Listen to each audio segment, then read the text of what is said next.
Ok, và chào mừng tất cả các bạn đã quay trở lại với channel của mình. Thì ok, bây giờ tại vì mình đang làm một cái gì đó mình chưa tới đây kịp.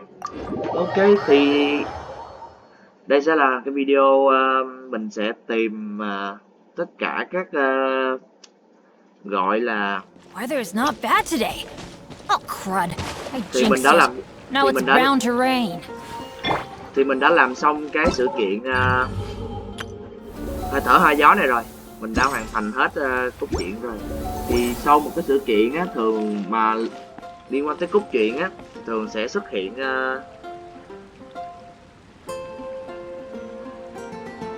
thường là sẽ xuất hiện sau khi mà sau khi kết thúc sự kiện thì sẽ có một số NPC xuất hiện.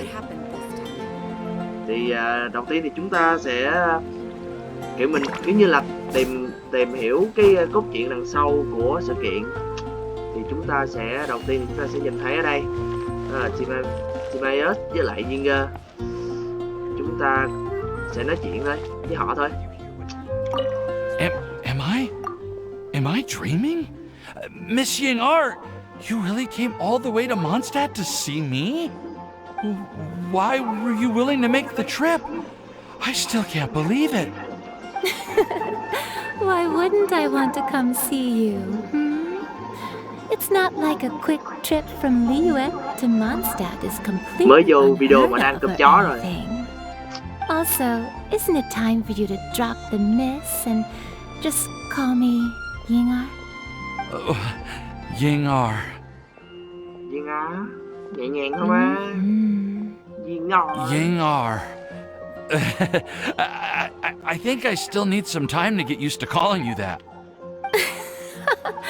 Look at you, already so flustered. And we're just getting started. No, I'm just overwhelmed with happiness. Thank you so much for coming to see me for Windbloom. Không biết có nên gọi chứ mới nhớ không nhỉ? Thôi gọi đi, tại vì lần trước mình đã vô tình mình gọi là nhiều chuyện á. Thì mình trước mình đã không làm phiền rồi. Bây giờ mình sẽ thử cái chiêu là gọi Timaeus. Ơ thì ra là vậy. Má, thì vậy là suy ra là không nên phá Batman. Thiệt là vô lý. Chỉ Yinger cũng vậy đúng không? What?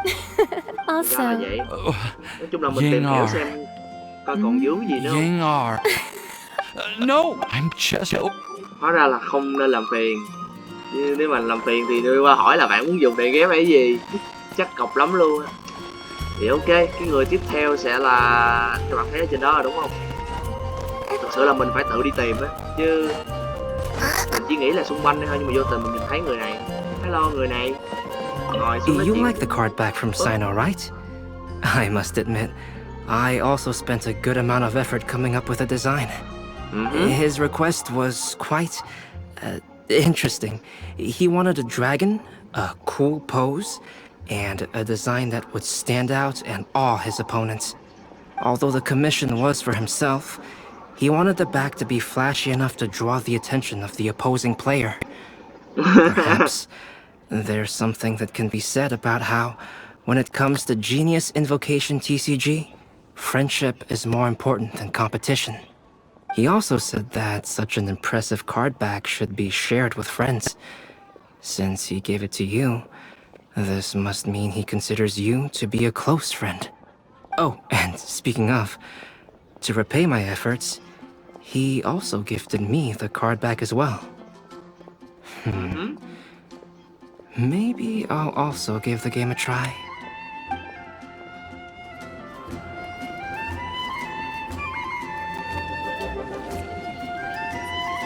Wow, ok.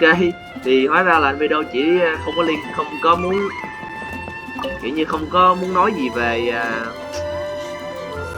đại khái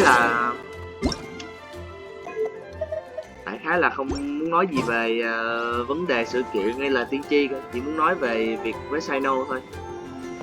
Thì ok, thiết kế lưng bài cho Sino. Thì ok, người tiếp theo chúng ta sẽ nói chuyện đó chính là Sino. thì theo mình biết Sino nằm là ngồi ở đây, ngồi ngay trước quán luôn, vô làm dáng đi bạn, ok không bạn? I quite like my new card back. It goes perfectly with my deck. I take it you've also received your card back? Want to use it to play around?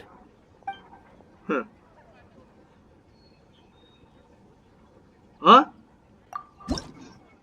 Hey, oh, oh, oh, cái này để clip làm nha, clip làm nha. Oh, thì ra là I thật à. quite like my... I take it you've... Hóa ra là ông này chỉ muốn No problem.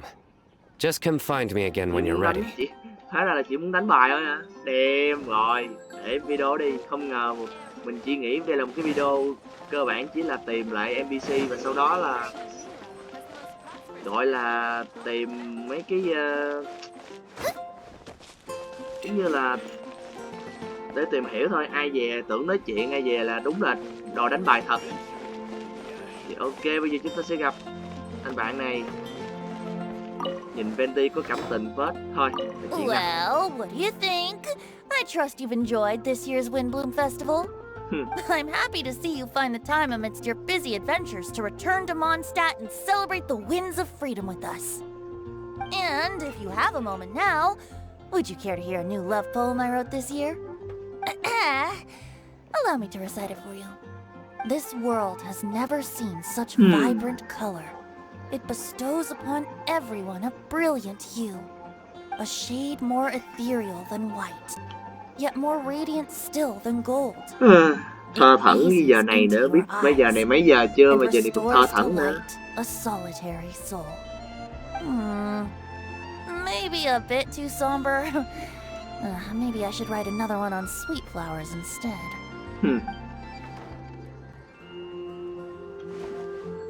Ok, thì người tiếp theo thì chúng ta sẽ đi kiếm, đó chính là nguyên một bộ tam sơn trên này luôn.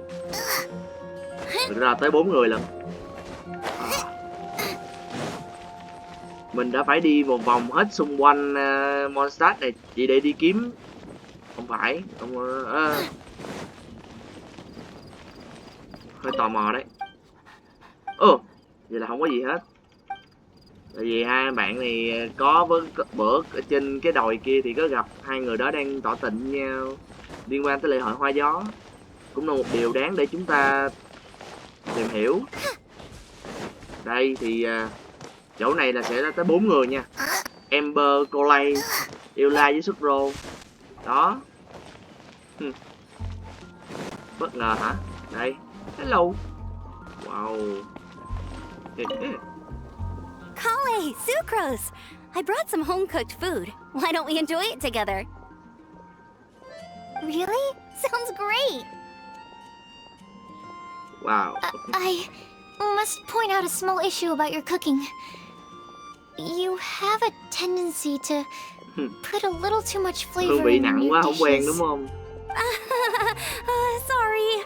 I guess Ủa, I've been Amber a hả? little heavy-handed Tưởng with là the nói seasonings Colay. lately. Are you feeling stressed recently? Do you want to find someone to play cards with?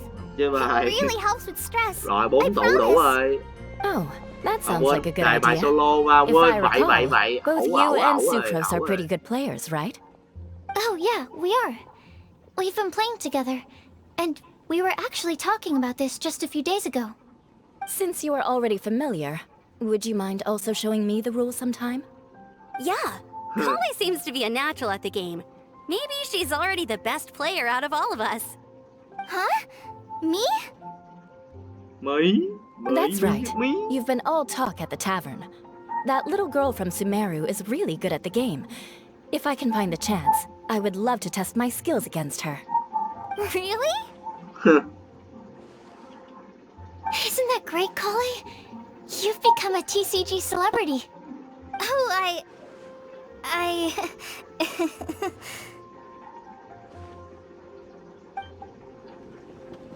Đại khái thì mình có suy nghĩ một chút, đúng là gọi là không tập trung vào cái ok, thì bây giờ mình sẽ đi gặp Khơi và Mona nhé, hai con người đâu rồi. Ủa đó, Thì ấy, hai con người thì chắc là sẽ có thông tin đây. Mình sẽ tổng kết lại sau.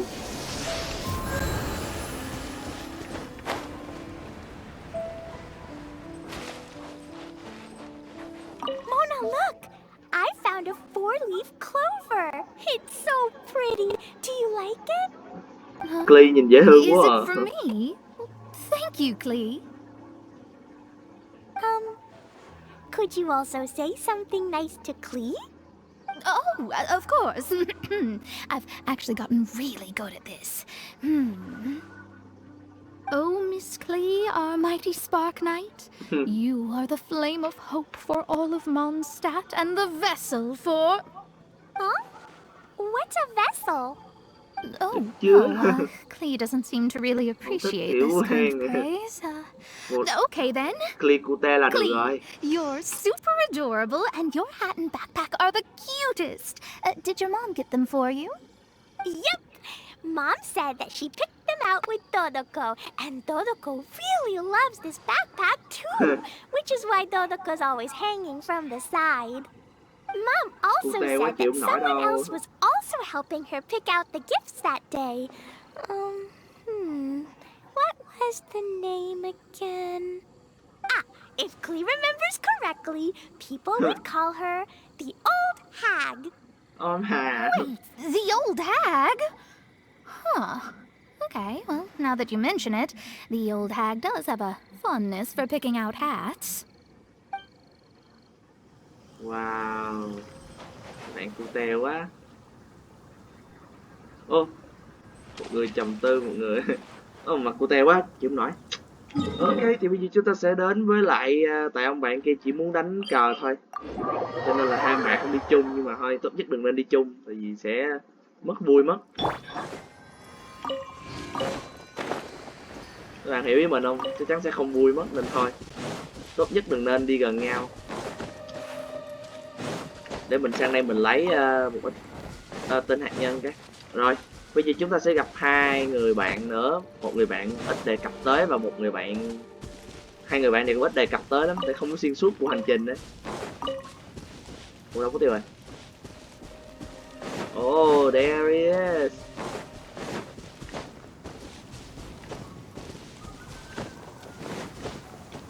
Đó, they are here. Hey baby. Ơi, Be still. thật là nhảm nhí. Ui, muốn trò chuyện một chút không được sao hả? Thank you so much for your surveying tips. I had no idea that the Sumeru Forest Watchers would also have expertise in this area. You really do know just about Vẽ everything. bản đồ trong rừng liếc It's only quen rồi. natural that forest watchers and surveyors would have some similar skills. We're both constantly outdoors and on the move after all. Anyway, I'm glad I could help. If I can find a chance, I'd love to pay a visit to Sumeru as well. I've heard that the terrain is quite complicated there, and it'd be a treat to see it for myself. Yes, complicated is indeed one way to put it. Visitors often get lost when they visit Sumeru for the first time, and they have a tendency to pick all kinds of mushrooms and fruits in the rainforest without discretion. We get a lot of people here picking philanimal mushrooms as well. Actually, have you ever tried adding them to a recipe? They are quite bland by themselves, but perhaps the taste can be improved if they're cooked together with other ingredients. I've never tried that myself, but now that you mention it, I Mika do bị want to dịch give bạc it a nè. try. Có vẻ I'm nghe thú quite vị đó. curious too. Nhưng mà mình nghĩ sẽ là Would you một like nhân to vật pick 4 some sao together đó. later? Theo mình suy nghĩ. Ok, thì người tiếp theo không có ở gần đây lắm, ở khá là xa, tuốt bên kia biên giới, hai biên giới lận. Và cô ấy ở tuốt ở Sumeru lận. Bây giờ phải làm sao để gặp cô ấy đây?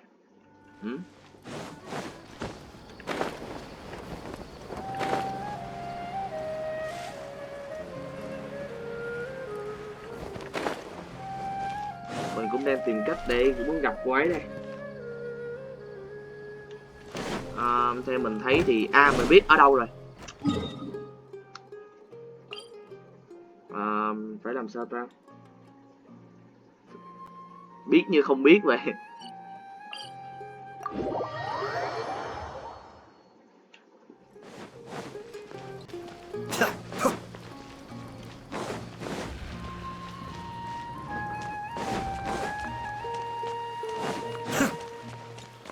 Ồ, đúng rồi, đây này.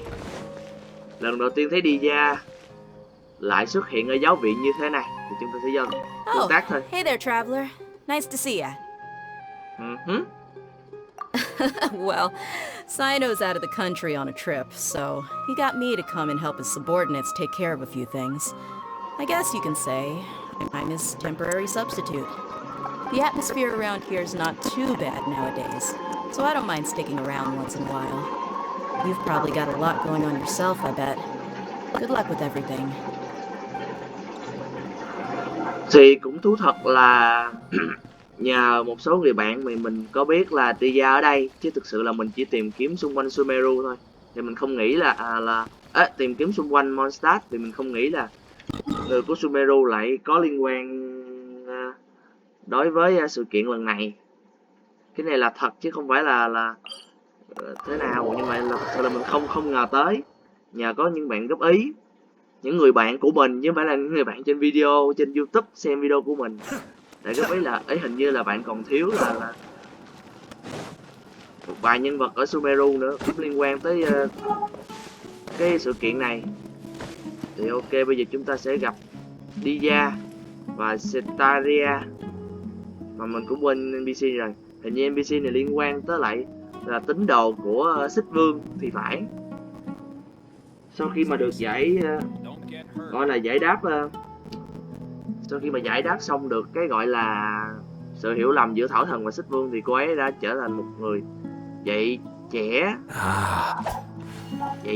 ở tại sa mạc này, và hiện tại là đang cộng tác và đồng hành với lại Candace ở làng Aru này. Thì ok, bây giờ chúng ta sẽ đến với lại chuỗi hội thoại của hai người nè. Setaria, you should take a break and have a bite to eat. Setaria? Thank you. Sorry, I was completely absorbed in what I was doing. I didn't even hear your voice. Oh, it's all right. I'm glad that you enjoy the work you're doing. Sorry you've ended up having to babysit me. I'm sure you have far more important things to do. Well, Ramon's busy with the Eremites these days. But having me stand in as your bodyguard must be a Candace mình vẫn chưa lấy được nữa, tại vì mình không có để dành role để lấy 4 sao mỗi banner mới về. Hơi uổng. Bởi vì 4 sao kiếm khá dễ, không có khó như 80 role. I tried telling Mahamatra Sino that I can work unsupervised. Really, this ought to be the last of his worries. He said that educators willing to work in the desert are an extremely rare breed, so I need a bodyguard for protection at all times. I think he's being a little overprotective.